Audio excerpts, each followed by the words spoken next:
అనేక పాటల ద్వారా ప్రార్థన ద్వారా ఎంతవరకు దేవుని గణపరచాం. దేవుడి వాక్యం ధ్యానం చేసుకుందాం.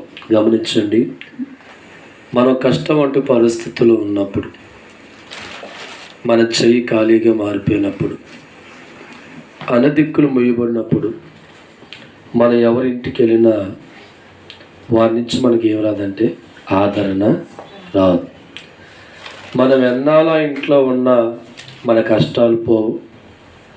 మనం ఎన్నాళ్ళ ఇంట్లో ఉండి మన బాధ చెప్పుకున్నా మనకున్న బాధల్లోంచి విడుదల కాలేం.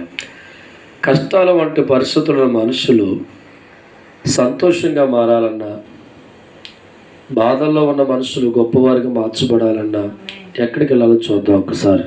కీర్తన గ్రంథం 70వ అధ్యాయము 4వ వచనం ధ్యానం చేసుకుందాం. చదవండి ఒకసారి, మైక్ తీసుకొని. నిన్ను వెతుకు వారందరూ నిన్ను గూర్చి ఉత్సహించి సంతోషించుదురుగాక. చాలు. దేవుడి స్తోత్రం. కష్టములో మనిషి మరొక మనిషిని వెతుక్కుంటే ఆ మనిషి ఎన్నటికీ కూడా సంతోషంగా జీవితం మారదు. బాధల్లో ఉన్న మనుషులు మరొకరు మనుషులు ఎత్తుక్కునే వారిగా ఉంటే ఎన్నటికీ బాధల్లోంచి విడుదల కారు. దేవుడి వాక్యం అంటుంది, నిన్ను వెతుకు వారందరూ నిన్ను గూర్చి ఉత్సాహించి సంతోషించురుగాక. తప్పనకూడదాం. హల్లెలూయా. కష్టములో ఉన్న మనిషి ఎప్పుడు కూడా దేవుని వెతకాలి. మన జీవితాల బాధల్లో ఉన్నప్పుడు, మన కష్టాల్లో ఉన్నప్పుడు, అప్పుల వంటి పరిస్థితుల్లో ఉన్నప్పుడు, అన్ని సందర్భాలు మన చెయ్యి కురుసగా మారినప్పుడు, మనం మనుషులు గృహాలు వెతుక్కున్నా, మన బంధువులు గృహానికి వెతుక్కొని అక్కడికి వెళ్ళినా మన జీవితాలు సంతోషంగా మారవు. కానీ ఎవరిని వెతకాలంట? దేవుణ్ణి వెతుకువారు. దేవుడి స్తోత్రం. కష్టములో దేవుణ్ణి వెతకడం ఎవరైతే ప్రారంభిస్తారో, దేవుడు ఉన్న చోటికి వెళ్ళడానికి ఎవరైతే ప్రయత్నం చేస్తారో, బైబిల్లో ఉన్న ప్రభు చెప్తున్న మాట, వారు సంతోషించే కుటుంబాలుగా మారిపోతారు, ఆనందించే కుటుంబాలుగా మారిపోతారు. కారణం, మన కష్టాల్లో ఉన్నప్పుడు ఏ చుట్టాలింటికి వెళ్ళినా వారి నుంచి మనకి సమాధానం రాదు, ఆదరించే మాట రాదు. ఒకవేళ వారి జీవితాలు మన వైపు చూసినా, మనం వారి ఇంట్లో ఎన్నాళ్ళు ఉన్నా మన అప్పులు మనతోనే ఉంటాయి, మన బాధలు మనతోనే ఉంటాయి, మన కన్నీరు మనతోనే ఉంటుంది. అదే మనిషి కష్టాల వంటి పరిస్థితుల్లో, అప్పులు వంటి పరిస్థితుల్లో, నాలుగు దిక్కులు కూడా సహాయం ఆగు పరిస్థితుల్లో మనం దేవుని వద్దకు వెళ్ళగలిగితే, దేవుని వెతకగలిగితే, పరిశుద్ధ గ్రంథం ఉంటుంది, వారు సంతోషించేవారిగా మారిపోతారు. దేవుడి స్తోత్రం. హల్లెలూయా. ఒక్కసారి బైబిల్లో చూద్దాం. మనం ఇక్కడ మార్కు సువార్త 5వ అధ్యాయము, మార్కు సువార్త 5వ అధ్యాయము 25వ వచనాన్ని ధ్యానం చేసుకుందాం. 12 సంవత్సరాల నుంచి రక్తస్రావ రోగంతో బాధపడుతున్న ఒక స్త్రీ ఉండెను.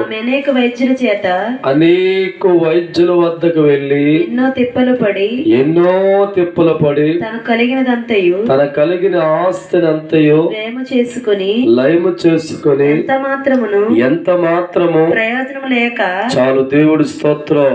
ఒక ఊరిలో 12 సంవత్సరాలు రక్తస్రావ బాధ ఒక స్త్రీ ఉంది.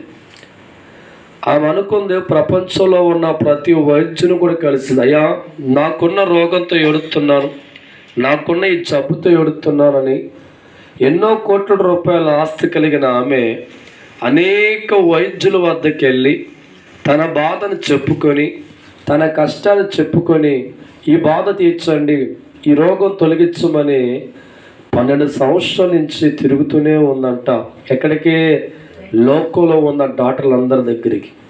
అయితే ఈ యొక్క ఆరోగ్యం పొందుకోవడం విషయంలో, ఈ 12 సంవత్సరాల నుంచి బయటపడడానికి, ఈ బలహీనత నుంచి బయటపడడానికి 12 సంవత్సరాల పాటు తిరిగిన ఆమె తన ఆస్తినంతా కూడా ఆ వ్యాధిలోంచి బయటపడడానికి తాకట్టు పెట్టింది.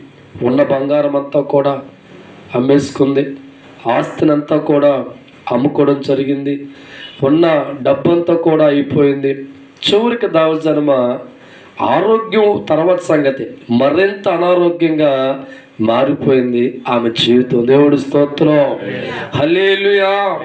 ఆమె అనుకుంది, ఏంటి అనేకమైన మనుషుల వద్దకు వెళ్ళానే, పేరు మోసిన డాక్టర్ల వద్దకు వెళ్ళిన వాడిగా ఉన్నానే, చెయ్యెత్తే చాలు, మందు బిల్లెత్తే చాలు తగ్గిపోద్దని ప్రపంచ రికార్డులు సాధించిన వైద్యుల వద్దకు వెళ్ళానే, నా డబ్బు అంతా అయిపోయింది కానీ, నా ధనమంతా అయిపోయింది కానీ, నా ఆస్తి అంతా అయిపోయింది కానీ నాలో ఉన్న బాధ పోలా, నాలో ఉన్న రోగానికి విడుదల రాలా, నాలో ఉన్న ఈ తెగులు పోలేదని విచారంగా ఆలోచించుకుంటూ కూర్చున్న పడుకుందంట. దేవుడి దగ్గరికి వెళదాం, తప్పకూడదు. దేవుడి స్తోత్రం, హల్లెలూయా. నా కష్టాన్ని తీర్చుకోవడానికి మనుషుల వద్దకు వెళ్ళి బాగుపడదాం అనుకున్నాను, డాక్టర్ దగ్గరికి వెళ్ళి బాగుపడదాం అనుకున్నాను, నాకున్న ఆస్తిని పాస్తుల్ని అన్నీ అమ్మేసుకున్నాను, చివరికి నా రోగం ముదిరిపోయింది, నా జబ్బు ముదిరిపోయింది అనుకున్న సందర్భం ఉందంట. ఒక వార్త వింది. దేవుడి స్తోత్రం. ఎవరో నజరేయుడైన యేసుక్రీస్తు వారు ఉన్నారు. ఆయన దైవ కుమారుడు, దేవుడు ఆత్మతో, తండ్రి ఆత్మతో ఉన్నవాడు. ఆయన వద్దకు వెళ్ళగలిగితే బాగుపడతాను ఒక మాట విందే. అనుకుంద మనస్సులో, నేను ఆయన వద్దకు వెళ్తాను. దేవుడి స్తోత్రం. దేవుడు వెతకడానికి ఎక్కడ ఉంటాడో ప్రభు తెలియదు, ఏ స్థలములో ఉంటాడో ప్రభు తెలియదు. అయితే ఈమె అనేకుల ద్వారా తెలుసుకొని యేసు ఎక్కడ ఉంటాడో, ఏ ప్రాంతంలో ఉంటాడో అని గమనించదుగా మార్చుకొని అడుగులు వేయడం ప్రారంభించింది. అయితే 12 సంవత్సరాల నుంచి రక్తస్రావం అవడం వల్ల బక్కపలసగా మారిపోయింది. ఎముకలు బయటికి కనబడుతున్నాయి. ఆ వస్త్రాలన్నీ కూడా రక్తం తడిచిపోవడం వల్ల, ఎండిపోయి ఉండడం వల్ల గబ్బు గబ్బు కొడుతుంది. ఒక పక్క నన్ను ఎవరైనా చూస్తారేమని భయం, మరో పక్క నడిచే ఓపిక లేదు. కానీ గుండెల్లో విశ్వాసం ఏంటంటే, నా ప్రయత్నాలన్నీ చేసేసాను, మనుషులందరి దగ్గరికి వెళ్ళి కష్టం పంచుకున్నాను, మనుషులు వైద్యులు చేసే విధానం తెలుసుకున్నారు, కానీ ఎక్కడ బాగుపల్లా ఈ మహానుభావుడి దగ్గరికి వెళ్తే. ఒకవేళ ప్రభు దగ్గర వేల మంది, లక్షల మంది ఉంటారు, నాకు వెళ్ళే అవకాశం ఉంటుందో ఉండదో, అయినా పర్వాలా, ఒక్కసారి ఆయన చూడకపోయినా, ఆయన నాతో మాట్లాడకపోయినా, నేనెవరు ఆయనకు తెలియకపోయినా, నేను దొంగచాటుగా వెళ్ళి ఆయన వస్త్రం ముట్టుకుంటే చాలు, ఆ తండ్రి దగ్గర చాలుకొని అడుగులు వేసుకుంటూ మనసులో చెప్పుకుంటూ వస్తుంది. ఆ బాధలో ఉన్న స్త్రీ తప్పులు కొట్టండి. హల్లెలూయా.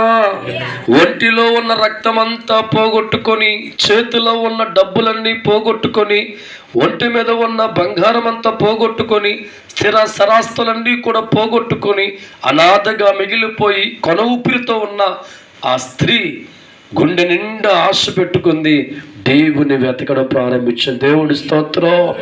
ఒక ప్రాంతంలో యేసు ఉన్న విషయం కనుగొంది, కానీ చాలా దూరం ప్రాంతం నడవాలి. అయితే గుండె నిండా విశ్వాసం నింపుకుంది. దేవుడి వద్దకు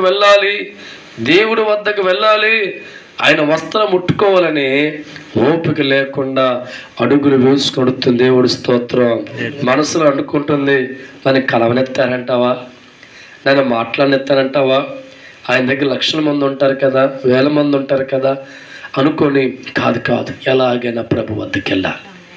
ఒక పక్క అల్పంతో ఉన్న విశ్వాసం వెంటాడుతుంటే, మరో పక్క విశ్వాసగా తన హృదయాన్ని మార్చుకుంటూ, కన్ఫ్యూజ్ మధ్య, కలవరం మధ్య అడుగు వేసి వెయ్యలేక, ఓపిక లేక నడుచుకుంటూ వచ్చినప్పుడు కనబడారు వేల మంది మధ్య ప్రభువారు. దేవుడి స్తోత్రం.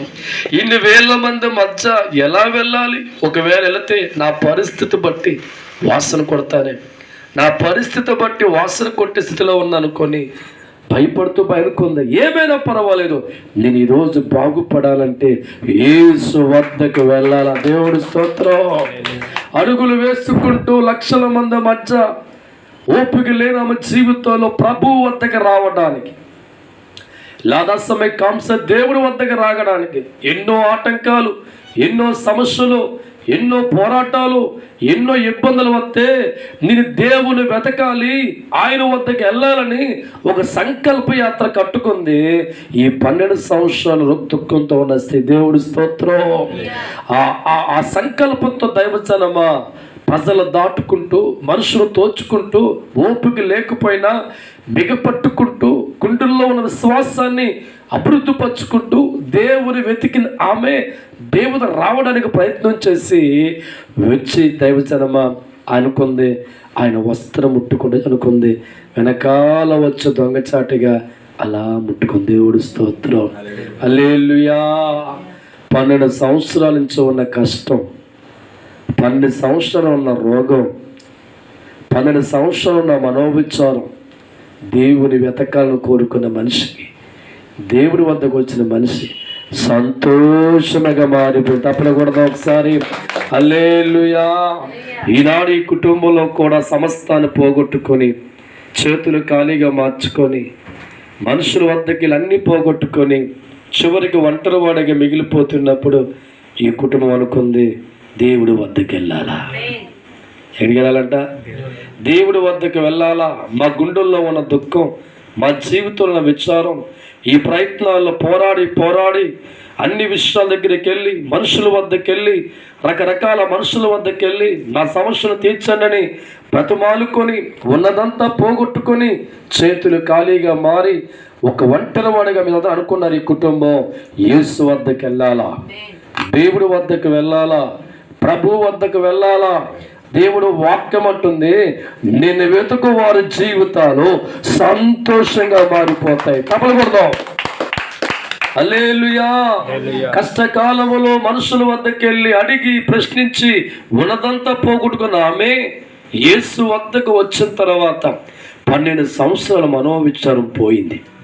12 సంవత్సరాలు ఉన్న విచారం అంతా పోయింది. 12 సంవత్సరాలు ఎన్ని మందు బిల్లు మింగినా తగ్గన రోగం పోయింది. ఈనాడు ప్రభు ఆత్మ చెప్తున్నాను, ఈ కుటుంబం కూడా యేసుని వెతకడం ప్రారంభించింది, దేవుని వెతకడం ప్రారంభించింది. ఆనాడు 12 సంవత్సరాల నుంచి ఎక్కడికి వెళ్ళినా సంతోషం లేని బ్రతుకుని యేసు వద్దకు ఎలా మారిందో ప్రభు ఆత్మ చెప్తున్నాను, ఆ విధంగా ఈ కుటుంబం మారబోదు. దేవుడి స్తోత్రం, హల్లెలూయా. దేవుడి శక్తిని బట్టి, దేవుడి బలాన్ని బట్టి, ఆయన మహిమను బట్టి, ఆయన వద్దకు వచ్చిన జీవితాలు కన్నీరులో బాధల్లో ఉంచే దేవుడి కాడు కనుక, మనుషులు కష్టాల్లో బాధల్లో ఉన్నప్పుడు దేవుని వెతికేవారుగా, ఆయన వద్దకు వచ్చేవారుగా జీవితాన్ని మార్చుకుంటే వారి జీవితాలు సంతోషంగా మార్చే శక్తి దేవుడికి ఉంది కనుక, ఈనాడు ఈ కుటుంబం కూడా చేతులన్నీ ఖాళీ అయిపోయి, జోబులన్నీ ఖాళీ అయిపోయి, మెడ ఖాళీ అయిపోయింది, చేతి ఉంగరాలు ఖాళీ అయిపోయి, ఒక్కడ మాత్రం వచ్చింది, సర్వాధికార దేవుడు వారికి తోడుగా వచ్చే దేవుడు. స్తోత్రం.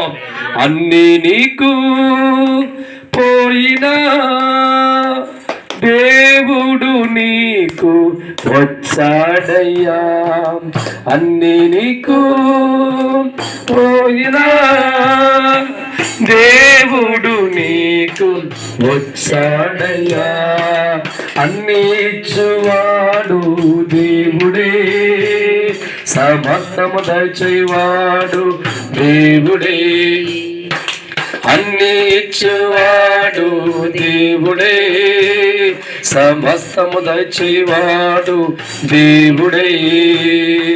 కష్టములో నీవు దేవుని వెతకాలి, బాధల్లో నీవు చేరుకోవాలి. కష్టములో నీవు దేవుని వెతకాలి, బాధలో నీవు చేరుకోవాలి. చేరుకున్న నిన్ను విడవక ఆదరించును ఆ దేవుడు, చేరుకున్న నిన్ను విడవక ఆదరించెను ఆ దేవుడు. ప్రతి శత్రువుని దూరము చేసి, ప్రతి నష్టాన్ని దూరము చేసి, ప్రతి శత్రువుని దూరము చేసి, ప్రతి నష్టాన్ని దూరము చేసి, రెండింతలా ఆశీర్వాదము, రెండింతలా ఆశీర్వాదము నీకిచ్చెను ఆ దేవుడు, నీకిచ్చెను ఆ దేవుడు. హల్లెలూయా. 12 సంవత్సరాల లోకాన్ని వైద్యులు వెతికి అలసిపోయిన జీవితంలో ఒక్క దేవుని వెతికిన వెంటనే సుఖం వచ్చిందండి. తప్పులు కొడదాం. హల్లెలూయా.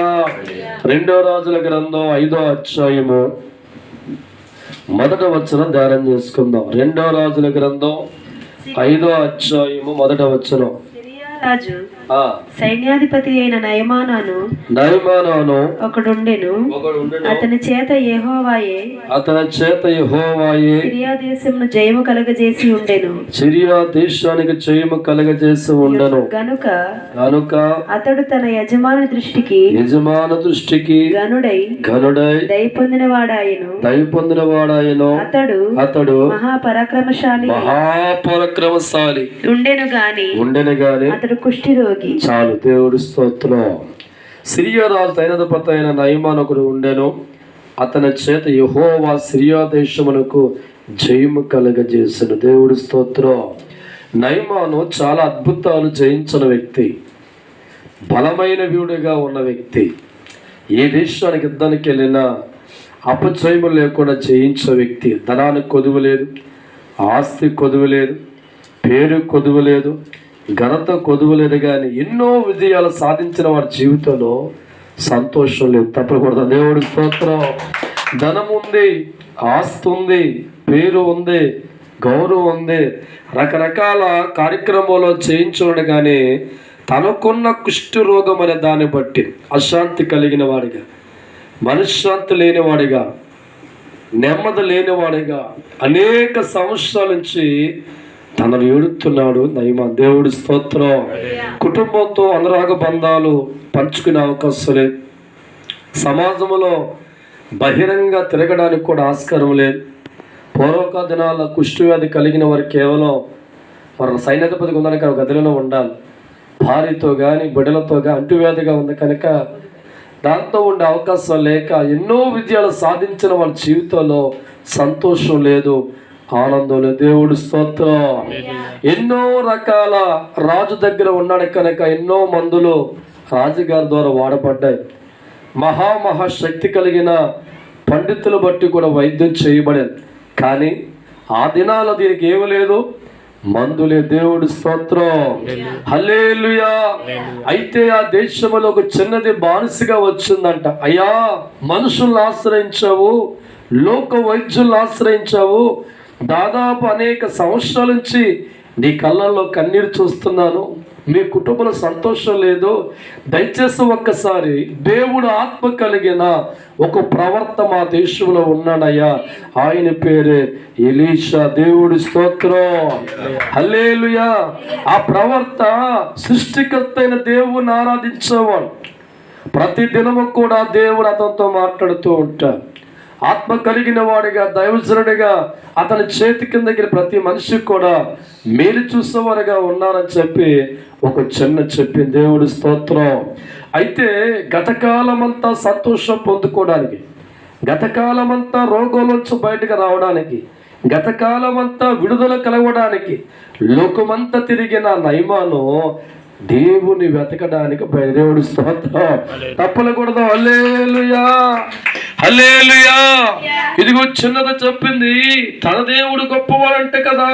ఒక్కసారి ఆ దేవుని వద్దకు వెళ్దాం, ఆ దేవుని వెతుకుదామని శుద్ధపడి ప్రయాణమయ్యారు. దేవుడి స్తోత్రం. చూడండి, ఇక్కడ వాక్యం చూద్దాం ఒకసారి.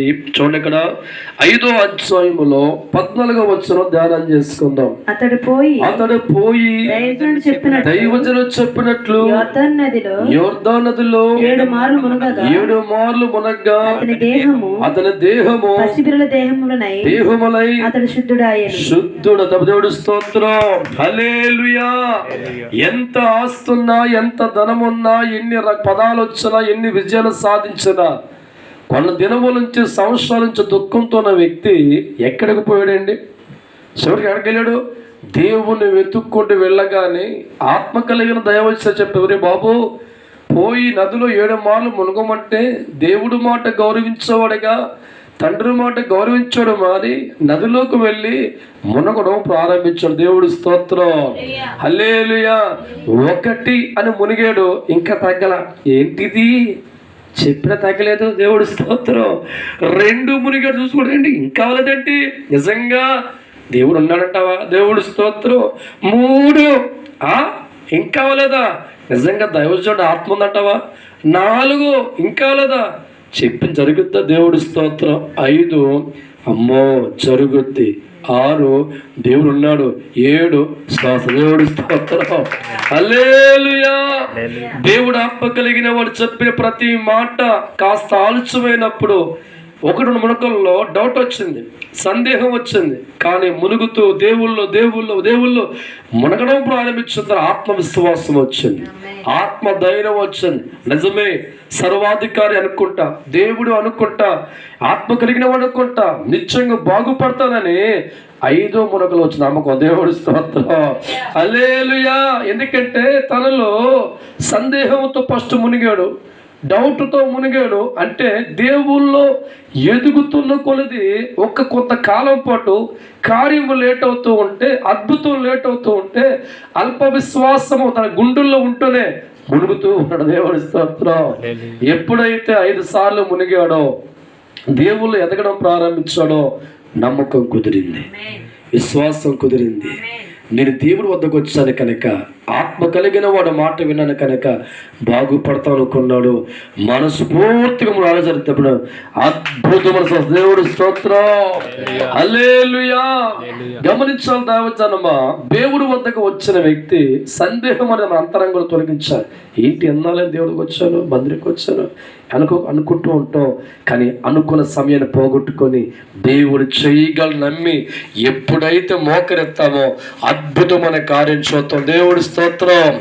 ఎక్కడికి వెళ్ళినా కన్నీరు, కష్టాలు, బాధ తొలగిపోయిన వ్యక్తి దేవుడి వద్దకు వచ్చిన తర్వాత కుష్టి వ్యాధి ఎగిరిపోయిందండి, దుఃఖమంతా ఎగిరిపోయింది, బాధ అంతా ఎగిరిపోయింది. ఇప్పుడు నయమానికి ఏమొచ్చింది? సంతోషం. దేవుడి స్తోత్రం. దేవుని వెతుకు వారందరూ కూడా సంతోషించుదురు, వారికి రక్షణ దేవుడు చూపించుదురు. దేవుడి స్తోత్రం. అంటే మనిషి కష్టాల్లో ఉన్న మనిషి మరో మనిషి వెతికితే మన జీవితం ఆనందంగా మార్చబడదు. కానీ కష్టాల్లో ఉన్న మనిషి, అన్నీ పోగొట్టుకున్న మనిషి, ఒంటరి కూడా మీకు మనిషి దేవుడి వద్దకు రాగలిగితే, దేవుని వెతకగలిగితే ఆ మనుషులు ఎలా మార్చబడతాయి అంట? సంతోషంగా మార్చబడతాయి. దేవుడి స్తోత్రం. అందుకే దేవుడు వాక్యం అంటుంది, యెహోవాని వెతుకు వారందరూ కూడా ఏమవుతారంట? సంతోషం. తప్పకుండా ఒకసారి దేవుని మహిమపరచండి. దేవుడి స్తోత్రం. హల్లెలూయా. చూడండి ఇక్కడ యోబు గ్రంథం 42వ అధ్యాయము 10వ వచనం ధ్యానం చేసుకుందాం.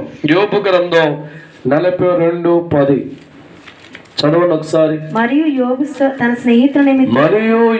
తన స్నేహితుల నిమిత్తం ప్రార్థన చేసినప్పుడు యెహోవా అతని క్షేమస్థితిని మరలా అతనికి దయచేసెను. చాలు. దేవుడి స్తోత్రం. చూడండి, యోబు జీవితంలో చాలా కష్టాలు వచ్చాయి, చాలా బాధలు వచ్చాయి, చాలా అప్పులు పాలైపోయాడు, ఆస్తి అంతా పోయింది. అయితే యోబు ఏ మనిషి వద్దకు వెళ్ళి కాపురం చేయాల. దేవుడి స్తోత్రం. గమనించాలా, ఉన్న ఆస్తి అంతా కూడా పోయినప్పుడు, ఉన్న ఆరోగ్యం అంతా కూడా పోయినప్పుడు, ఉన్న స్థితి అంతా కూడా పోయినప్పుడు, చుట్టాలందరూ వదిలేసినప్పుడు, బంధువులందరూ వదిలేసినప్పుడు, ఎక్కడైనా మనిషి దగ్గరికి వెళ్ళి కాపురం ఉన్నాడా? దేవుడు స్తోత్రం. కష్టాలు తరుముతూ ఉంటే, బాధలు తరుముతూ ఉంటే, కన్నీరు తరుముతూ ఉంటే దేవుడు వద్దకు వచ్చేవాడిగా, ఏడమ్మా, దేవుడు వద్దకు వచ్చేవాడిగా, కష్టాల వంటి పరిస్థితుల్లో నా జీవితం సంతోషంగా మార్చగలిగిన వాడిని వెతకడం ప్రారంభించాను.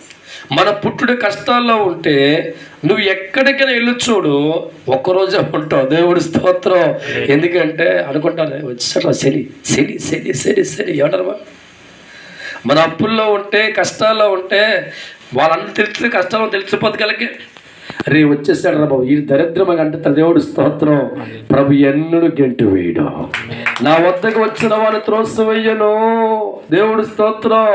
కష్టాలు చుట్టాలింటికి వెళితే పొమ్మను పొగడతారు, బంధువుల ఇంటికి వెళితే శాపనార్థాలు పెట్టుకు ఉంటారు, స్నేహితులు ఇంటికి వెళితే మళ్ళొద్దని చెప్పి పారిపోతారు. దేవుడు స్తోత్రం, హల్లెలూయా. అందుకే భక్తి కలిగిన వాడిగా మార్చుకున్న యోబు జీవితంలో ఆస్తంతా పోయింది, ధనమంతా పోయింది, అన్ని కోల్పోయాడు, గొర్రెలు బర్రెలు మొత్తం కోల్పోయాడు, ఒంటరి వాడిగా మిగిలిపో అనుకున్నాడు. మరలా నా జీవితం సంతోషంగా మారాలంటే, మరలా నా కుటుంబం ఆనందంగా మారాలంటే, మరలా నేను మంచి ఆరోగ్యంలో ఉండి ఉల్లాసమించే వ్యక్తిగా ఉండాలంటే నేను దేవుడి వద్దకు పోవాలనుకున్నాడు. ఓపిక లేడు చెల్లెడు ఎక్కడికి, దేవుడి దగ్గరికి వెళ్ళి ప్రార్థిస్తా. దేవుడి స్తోత్రం. దేవుడి వాక్యం అంటుంది మరలా తన క్షేమస్థితిని దేవుడు దయచేసి తప్పకుండా. దేవుడి స్తోత్రం, హల్లెలూయా. యోబు జీవితంలో కష్టాలు, బాధలు, కన్నీళ్ళు, ఇది పని అయిపోయిందని చుట్టూ వదిలేశాడు. యోబు మహాశక్తివంతుడిగా ఉన్నప్పుడు, ఆస్తుపాస్తులు ఉన్నప్పుడు యోబు దగ్గరికి వచ్చి, అరే నాన్న నీ ఎంత గొప్ప లేడు అని చెప్పి పీకల దాకా మెక్కిన బంధువులు, పీకల దాకా మెక్కిన చుట్టాలు ఎప్పుడైతే చూసారో ఇది పని అయిపోయింది, ఆస్తి పోయింది, ధనం పోయింది, బంగారం పోయింది అనుకొని ఎప్పుడు తెలిసిందో వీడి బతుకు చూడగా అనుకున్నారంట వీడి పని అయిపోయింది, మనకెందుకో. దేవుడి స్తోత్రం, హల్లెలూయా. అయితే గమనించా, ఈరోజు రాము గారి జీవితంలో కూడా అందరూ అనుకుంటున్నారు వీడి పని అయిపోయింది. దేవుడి స్తోత్రం. వాళ్ళకి అర్థంగా నాకు చెప్తుంది కాదు. దేవుడి స్తోత్రం. యోబు పని అయిపోయింది అనుకున్న వారి జీవితం తిరిగేలాగా, వారి తల దించేలాగా దేవుడు వద్దకెళ్ళి యోబు జీవితాన్ని మరలా ఆశామంద. దేవుడు స్తోత్రం. ఈరోజు ఈ కుటుంబంలో కూడా చుట్టూ అనుకుంటున్నారు ఇది పని అయిపోయింది, ఈ ఊరనుకు ఈ పని అయిపోయి అనుకుంటున్నారు, చుట్టాలు, బంధువులు, స్నేహితులు, పాతకాల చుట్టూ అనుకుంటున్నారు ఇది పని అయిపోయి. దేవుడు స్తోత్రం. కానీ కుటుంబం దేవుడి వద్దకు వచ్చింది కనుక, మేధస్సమై ప్రభువును ఆశ్రయించింది కనుక, కష్టాల్లో, బాధల్లో, కన్నీలో దేవుడి వద్దకు వచ్చి ప్రార్థించడం నేర్చుకున్నారు కనుక యోబుని మరలా దీవించిన దేవుడు ఈ కుటుంబం మరలా లేపబోతున్నారు. దేవుడి స్తోత్రం, హల్లెలూయా. కష్టములోంచి, బాధల్లో నుంచి, శ్రమలో నుంచి, కన్నీరులో నుంచి సుఖము, ఆనందం దయచేసిన దేవుడు ఇంకా బ్రతికే ఉన్నాడు, మీతో మాట్లాడుతున్నాడు. ఆ తండ్రి అంటున్నాడు యోబుని దీవించిన దేవుణ్ణి ఈ కుటుంబాన్ని కూడా దీవించబోతున్నాడు. దేవుడు స్తోత్రం, హల్లెలూయా. యోబు శ్యామ మరలా దయచేసిన వాడిని, ఆరోగ్యం మరలా దయచేసిన వాడిని, పాడి పంట మరలా దయచేసిన వాడిని, అష్టౌష దయచేసిన వాడిని, రెండింతల దీవెనతో నింపిన నేను ఈ కుటుంబాన్ని కూడా నా వద్దకు వచ్చారు కనుక, ఆశ్రయించిన వ్యక్తిగా ఉన్నారు కనుక యోబుకి సంతోషం దయచేసిన దేవుడు, ఆనందం దయచేసిన దేవుడు అంటున్నాడు ఈ కుటుంబాన్ని కూడా సంతోషం దయచేయబోతున్నాను. ఆనందం. ఎందుకంటే ఈ కుటుంబం కూడా కష్టకాలంలో దేవుని వెతకడం ప్రారంభించింది, ఆయన వద్దకు రావడం ప్రారంభించింది, దేవుళ్ళు మునగడం. అంటే అర్థం ఏంటి? ప్రార్థన జీవితంలో అడుగులు వేస్తూ ఉండగా బైబిల్లో ప్రభు అంటున్నాడు యోబుని ఆస్వాదించి మరలా శ్రమనిచ్చాను, మరలా ఆస్తినిచ్చాను. ఏ చెయ్యి దాటి ఆస్తి వెళ్ళిపోయిందో, ఏ చెయ్యి దాటి పంట వెళ్ళిపోయిందో, ఏ చెయ్యి దాటి పాడి వెళ్ళిపోయిందో, ఏ చెయ్యి దాటి ఆరోగ్యం వెళ్ళిపోయిందో దేవుడు ఆత్మతో ప్రభు చెప్తున్న మాట మరలా రాబోతున్నాయి. దేవుడు హల్లెలూయా. నీ కన్నీరు చూస్తున్న దేవుడు, నీ దుఃఖం చూస్తున్న దేవుడు, నువ్వు మనుషుల ముందుకెళ్ళి మోకరించి చదవలేదు కనుక దేవుడు ముందుకు వచ్చి ఆయన కోరుకొని ఎంబడించే వ్యక్తిగా ఉన్నావు కనుక దేవుడి వాక్యం అంటుంది నిన్ను వెతుకు వారందరూ కూడా సంతోషిస్తారయ్యా. ఆ సంతోషం యెహోషువా రెప్పపాటులో కార్యం చేయలేనా? మనిషి ఆలోచన చాలా చిన్నది కుమారుడా, నా ఆలోచన గొప్పది. విజయవరమగా నీ పేరు మార్చ నేను అసమర్థుని కాను కుమారుడా. సర్వకాలమందు జీవించే నేను, సమస్తాన్ని కలిగించే నేను, భూమికి పునాది వేస్తే నేను, ఆకాశం అడ్డుపడిన నేను నీతో మాట్లాడుతున్నాను. మనుషులు వెతుకుద్దు. లాసస్ మే కామ్స్ అభిషేక్ కుమారా. ఎంత మనిషి అయినా ముందు రాలాత మీ కలాత అభిషేక్ కుమారా. మనిషి జ్ఞానం వెరితనమైనది. నీతిని మాట్లాడుతున్న కుమారుడా, విశ్వసించేవారు, నమ్మిన వారు ధాన్యులు. నీ స్థితి మారుస్తాను, నీ పరిస్థితి మారుస్తాను. నువ్వు అనుకున్న దానికంటే గొప్ప కార్యాలు జరగబోతున్నాయి. ఇక తప్పులు కొట్టి అందరూ మోకరిద్దాం. పరిశుద్ధుడా, ప్రేమ కలిగిన తండ్రి, నీకు వందనాలు. నేను వెతుకు వారందరూ కూడా సంతోషం మాటిచ్చావు తండ్రి. మన రక్తస్రావంతో నా స్త్రీ నేను వెతకలేనంత కాలం అన్నీ పోగొట్టుకుని వచ్చింది. నీ వద్దకు వచ్చి వెతికినప్పుడు ప్రభా క్షణకాలమును సంతోషంగా మార్చావు. నయమాన్ని ఎంతో ఆస్తుంది ప్రభా, పేరు ఘనత అన్నీ ఉన్నాయి. నెమ్మది లేక ఉన్నాడు. నీ వద్దకు వచ్చినప్పుడు ఆనందంగా మార్చబడే. యోబు సాతాను బట్టి అన్నీ కోల్పోయాడు తండ్రి. చుట్టాలనుకున్నారు, పని అయిపోయింది అనుకున్నారు తండ్రి. కానీ చివరి స్టేజ్లో నుంచి మరలా మొదటి స్టేజ్కి ప్రభా మీరు అభివృద్ధిపరిచారు. విజయవరమగా నా ద్వారా పేరు మార్చావు తండ్రి బిడ్డగా తండ్రి. అంటే రాజులుగా బతుకుతావని అర్థం తండ్రి. అది నువ్వు ఇవ్వబోతున్నావు ప్రభా. నేను వెతుకుతూ మనుషులు వెతుకుద్దంటున్నావు తండ్రి. నా ప్రభా, నువ్వు చేయకపోతే ఎవడు చేయలేడు తండ్రి. నువ్వు చెయ్యాలనుకుంటే ఎవడు ఆపలేడు తండ్రి. వాళ్ళకి వాగ్దానం చేస్తావు, నోటికి అన్నం పెడతానన్నావు, ఆదరిస్తానన్నావు. నీ బిడ్డలు నిన్ను బట్టి బ్రతుకున్నారు తండ్రి. వాళ్ళు బలపరచండి. శత్రువులందరూ కూడా ఒక కాడి మీద తొలగించండి. ఎలా చాతో నాకు యెహోషువ కుమారుడా, నా ఆలోచన ఎన్నడూ ఓటమవదు. ఒక్కసారి మనిషి గురించి ఆలోచిస్తే ఆ మనిషి నాలో ఉండగలిగితే నేనే కర్త కర్మ క్రియగా మారిపోతాను. ధన్యవాదాలు ప్రభా. ఈ విజయవర్మ కుటుంబాన్ని బహుగా లేవనెత్తండి. యోబుని ఎలాగైతే స్థిరపరచావో, మరలా దీవించావో, ఇదే సంవత్సరం ఇదే నెలలో అద్భుతమైన కార్యాల చేత ఈ కుటుంబం నింపి నువ్వున్న స్థలములో కుటుంబ సమేతంగా దేవుడు మాకు అన్నం పెట్టాడు, మమ్మల్ని లేవనెత్తడని వేల మంది ప్రజల మధ్య సాక్ష్యం ఇచ్చే స్థితి ఈ కుటుంబం దయచేయమని, ఇద్దరికి మంచి ధైర్యం కలిగించేయమని, నువ్వు ఉన్నావు నమ్మకాన్ని పరిపూర్ణం చేయమని, బిడ్డలందరిని ఆస్వాదించమని, నీ చిత్తములో మరొక వారం వచ్చేలోపే మంచి కార్యాలు, మంచి అద్భుతాలు, అనుకున్న సహకారాన్ని బిడ్డలకు అందించమని, ఏ వెలుగైతే ఈ కుటుంబంలో చూపిస్తున్నావో ఆ వెలుగులో వారిని నింపమని యేసుక్రీస్తును వడుచున్నాము తండ్రి. యేసు రక్తమే చేయం, సిలువ రక్తమే చేయం, అపవాదికి నాశం కలుగునగాక. తండ్రి ప్రేమ, క్రీస్తు కృప, పరిశుద్ధ సదాకాలం తోడే నిలిచునుగాక. అన్నీ